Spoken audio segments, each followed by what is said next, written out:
Hey, Matt Plapp here with Create Your Own Radio Station, Chapter 3, or maybe it's Chapter 2, Video 3, not sure. But if you're just tuning into this, what I'm doing on my YouTube channel is I'm creating a series of videos about a book that I'm working on called Create Your Own Radio Station. It's a small business marketing guide to help you create your own radio station. So if this is the first time you're seeing this, go to my YouTube channel. Look at the past videos. You'll see a couple of them on there. And those are going to be each chapter. My goal is to create a book of 10 to 15 chapters of the practices I've used for the past 18 years and the past 10 years specifically with my marketing clients for my advertising agency. So here we go. This chapter is gaining customer emails for your radio station. So we've talked about a few things so far, and the big thing we're talking about now is email. The one thing you'll know is that need to know is that every one of these devices has email on it, and people are checking it. Yeah, it's not as popular as it once was. Text messages get through a little better, but emails still are an amazing tool to use for your business if you use them correctly. Now, the key, though, is gaining emails, and I run into a lot of small businesses that don't gain emails enough or the correct way. So we're going to walk through some steps here in this, and then if you have any questions, email me, reach out to me. And here we go. So gaining emails for your radio station. So first slide, state the rules up front. If you do this in your marketing, people are more likely to give you emails. And believe it or not, there are people that are hesitant about giving your emails. I was at a restaurant recently, and I walked up, I ordered, and the lady goes, "You don't want to give me your email by any chance, do you?" I thought, well, that's comforting. That's a good sales pitch, and I didn't give her my email. But if it would have been presented like, "Hey, you want to get a free cookie for your birthday? Give us your email address. You'll get that on your birthday email." I'm like, "Oh, sweet. I'll take that." So state the rules up front. A couple of rules that I always run into is that people want to know and people want to be comforted with, even though a lot of companies don't do these, and most companies don't do them at all or never have, but people have it in their mind, and perception's a reality. So number one, we won't spam you. Let them know what you're going to do up front. We're going to send you 1 to 2 emails a month. We're going to send you specials. We're going to send you a birthday email. We're going to send you news. Whatever you plan on doing, have it published somewhere. And let's say this is in your showroom. Have it on a sign that says what you're going to do. Number 2, we won't sell your email address. Now, believe it or not, people still have this perception that businesses gather email addresses and then sell them to people all over the world. It's not true. So go ahead and state that up front. Get it out of the way. And then last but not least, tell them how often you're going to send them and tell them what you're going to send them. So we talked about the first one, you're not going to spam you. And the second one, we're not going to sell your email address, but then state when and what you're going to send them. How to gather emails. So in store, your showroom, have something that asks for it. Have a presentation that your staff knows to go through. Great example are restaurants. Every server, every cashier, every hostess, every restaurant should have some type of birthday program with the sole purpose of getting email addresses. And it's pretty simple. Hey, you want a free dessert? Yeah, I do. Well, hey, here's our email club. Sign up for this. The month prior to your birthday, you'll get an email from us with a free dessert for your birthday. Sweet. People are going to sign up. I had one guy one time that told me when I was telling him how to get new email addresses for a retail store, and he gave me the old sales pitch. Well, I've been doing this since you were in the womb, because I'm younger and 40 years old at the time. I was about 35, I think. And I said, well, let me give you an idea, because he told me, people aren't giving me their email addresses. He was getting about 90 customers a week. He was a salesperson for a vacuum store.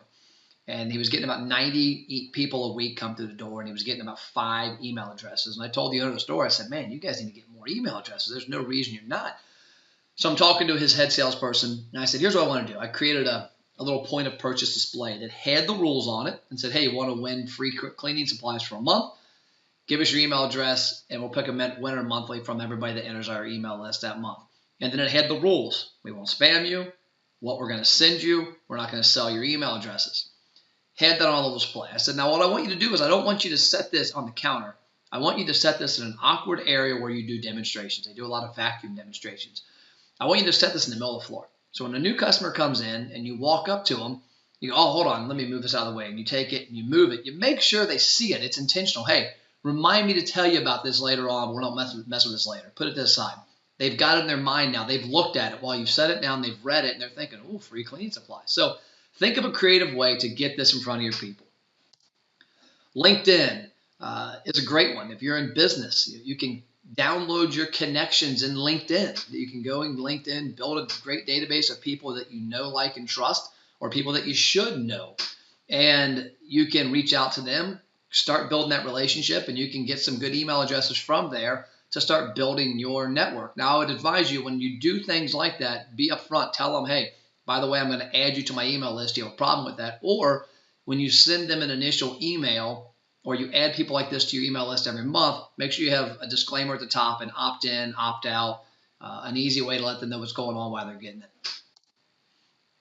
Your website. Wow, revolutionary, right? Not really. But a lot of websites I run across do not have a way to capture emails on their website. If you're using a product like Constant Contact or MailChimp, whatever you're using, they all have a capture form that you can take the embed code, put it on your website, people can register there. Pretty simple. Social media contests and forums. Contests are a great way. Win XYZ for a year. Win this product. Sign up to win a $25 gift card. Great ways to get people that are following you on social media to fill out and give you their email address, as well as forms on your social media that people can easily click and enter your list. Business events. This is one that a lot of people don't do at all, and then a lot of people that do it wrong. Do not go to a chamber event and walk through and grab everybody's business card and shake their hand. Hey, how you doing? How you doing? Call it scorched earth networking, and then go home and add them to your email list and send them an email that they didn't ask for, that they didn't know was coming. This is one of the reasons I don't take business cards to networking events, because that's happened too many times. Do go to business events and reach out people that you think would be valuable and let them know, hey, do you mind if I add you to my email list? Yeah, no problem. If you ask politely and correctly and they've built a relationship with you in a conversation, it's a great way to do it. Now, if you think about this, you don't need to grab 100 people at a business event. If you do a business event once a week, every couple of weeks, and you grab 5 people, over the course of a year, you've added some pretty valuable people to your list. Last but not least, your emails. This was a funny one when I first saw it. Somebody told me, gave me advice on my email a long time ago, 6-7 years ago. Hey, you need to add a join my list button to your email. And I said, but the people that are getting my email are already on my list. And he said, man, the number one thing people do when they get great content is forward it to friends. And oddly enough, about a month later, I had an email forwarded to me from a friend. And I'm like, well, this is great content.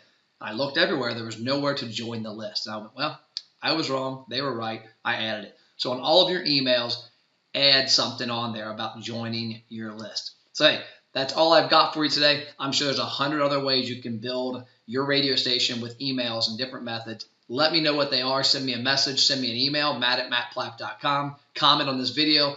And stay tuned. A couple weeks, got a next chapter coming out. We're going to talk about social media advertising, Facebook, Instagram, YouTube. Stay tuned. We'll see you around.